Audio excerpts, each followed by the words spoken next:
Hey, Vic, got a couple for you. First on injuries. Do you have updates on Reisner and Spencer? I don't. They just kind of told me in the locker room that, it's a shoulder clavicle area with Spencer, and I don't have an update on Reisner yet. And then as a follow-up, your defense today, sacks and takeaways, how impressive were you with their effort today? Thoroughly impressed, from start to finish. That's a game that the way that turned out in that fourth quarter, it easily could have – it did get away from us, but it could have gotten away and been fatal. And I think it speaks volumes to the type of players we have here, type of team we have, the conviction they have. And those guys went out there and fought, and they did a great job. That's a good offense we played. They were averaging 30 points a game with Cam Newton as the quarterback. Next one, Andrew Mason. Yeah, to kind of follow up on that, Vic, is there something in the notion that a team has to learn how to win? And if so, what does the last two games say about where your team is going? Yeah, I don't think there's any doubt you have to learn how to win, but that's a three-phase operation that has to do that. We've got to do better in the fourth quarter there, close that out. But, hey, sometimes it's going to happen that way. Sometimes the offense is going to struggle and defense is going to have to continue to go back out there and finish the game. Sometimes you're going to get in a shootout and it gets to where the team that has the ball last has the chance to win the game, and might have to be us someday. So hopefully we can learn from this. That's two games we won on the road, that were tight games. And, hey, I'm proud of the guys. Next one, Mark Kitzler. I'm not sure your reputation is as much of a blitz guy, but talk about that blitz on fourth down to sew up the game there.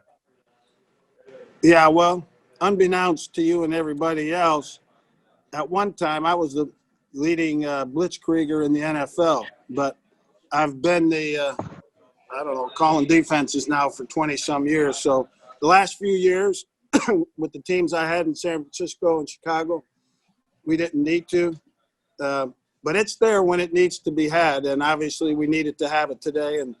And the final one today was one that we put in for this game. We had never run before. I had never run before in my career, and we put it in. I called it there. Next one, Mike Kliss. Yeah, Coach, could you just kind of review the last 2 weeks? I thought, the first three quarters, you guys just seemed sharper, better prepared than we were, and the way you handled the whole COVID-19 situation, it seemed like it paid off for you as far as having mental toughness for this game. And then, secondly, game balls, if you could say you got those. Yeah, I mean, like I've said before, our guys have been fantastic in handling everything that comes with COVID. And it started in training camp. But, it was stressed this past 2 weeks, obviously, with the game having three different scheduled dates and, the guys losing their bye week and everything that goes with that. And I think they were a lot like me in a way in that, yeah, you're mad, you're disappointed, you're frustrated, you wonder why. But then 5 minutes later, you take a deep breath and you move on. And I think I've tried to get the guys to think that way. I think they have. They are a tough-minded group of people. I think that was on display today. To come up here and win that game the way it turned out, it could have been an easy win, where we were high-fiving each other for the last 3-4 minutes of the game. But as is the case sometimes in the NFL, that's not the way it turned out. And it took all that fortitude that we are using to deal with COVID to go win that game. So I do think there's a carryover. And then the game balls, Coach? We gave one to McManus. He set a record, I was told, for Broncos team record for 6 field goals. I thought hard about letting him try for the 7th one there. It would have been 57 or 58. If he had missed, I didn't want to give him the good field position and jumpstart their offense there. So I don't regret the decision. And we're going to deliver a game ball to Curtis Motkins, in his absence here. I'm sure he thrilled that we won. He's feeling great. He has no symptoms. But I know it's tough for him to miss this game, and we're going to give one to him. Guys, next one, Arnie, then time for a few more after. Go ahead, Arnie. Hey, Vic, I got a couple for you.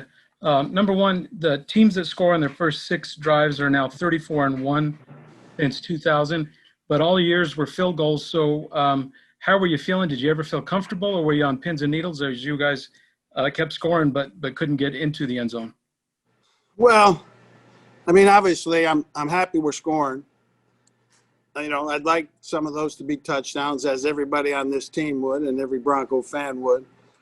We're going to have to work harder finishing our drives, particularly in the red zone. You know, I don't know how many of those were down in the red zone. Really only 2 of them, I guess, you know, because they were fairly long field goals. But, yeah, we'd like to finish them with some touchdowns, and usually they can come back to bite you, and if we hadn't held on there, it would have bitten us. But they proved to be enough to win the game, and right now that's all we need. And secondly, you took a lot of shots at the end zone, and you know, a couple of times the receivers were just missing it. Wondering if that was just rust from the rhythm, you know, not being with Drew the last few weeks. And how did you think Albert O did in his debut? I don't think it comes down to rust. You know, I mean, the ball's up in the air. There's a chance there. You know, we got to find a way to make those plays, you know, whether it be just another inch or 2 farther in the throw, going up there and competing for the ball. We got to be better at those. I think you're not going to get them all, but I think we could have converted at least one of those, which would have had a major impact on the game. I thought Albert came in. He caught 2 balls, I believe, for 45 yards. I believe both of them were first downs. They're both good gains. I thought he did well. You know, he had a lot of practice the last 2 weeks with Noah being hurt, and he had some practices that were just so in catching the ball, and some that were real good. And him and I talked, and I said he's just got to play free. I thought he was practicing a little tense, and to free himself up and be who he can be and go out there with confidence, run the routes, ball's thrown, go get it. And I felt a little better body language from him during the game. Last 2, Jeff and Eric. Vic, can you just expand a little bit on that last blitz, on why you decided to put something in you've never run before, and just kind of your thought process with all that? Well, I just think, you know, at times during the season, you have to come up with something new on a week-to-week basis.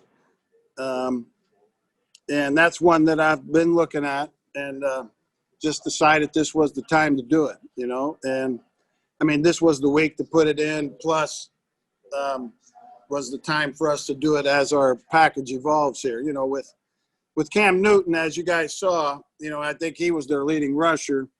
And I don't think many of them were called runs. Most of them were scrambles. And, you know, we've got to add guys sometimes to contain a good quarterback that's a good runner. And it's just where we're at right now. And so, you know, I just thought the timing was right for it. Final one, Eric. Coach, 2 quick ones for you. First, Philip Lindsay, how do you think he looked in his return? I thought at times he looked really, really good, like Philip always has looked. And then at other times I thought he was a little rusty. But that's to be expected. You know, he hadn't played since the first half of our opener. And I think when you consider everything, he played good. But I think he'll look at it and think he left some yards out there. And then how would you evaluate Drew's performance? Had some good plays early, but then the 2 fourth-quarter interceptions. I thought Drew played well. You know, he hadn't played since about the 10th play of the Pittsburgh game. Didn't practice until this week, really. I thought he looked good out there. And when I say that, I just thought he looked comfortable. He didn't look like a guy who's coming back from injury, wasn't tentative. He was out there playing football the way we want him to play. Obviously, the interceptions, you know, we don't want to have. One was, I believe, a miscommunication. You know, I'll look at the other one on tape, but I think it's a great learning experience for him and the entire team. And hopefully we'll be better prepared to close out the next time we get a lead like that. Okay, Coach, thanks for taking the time.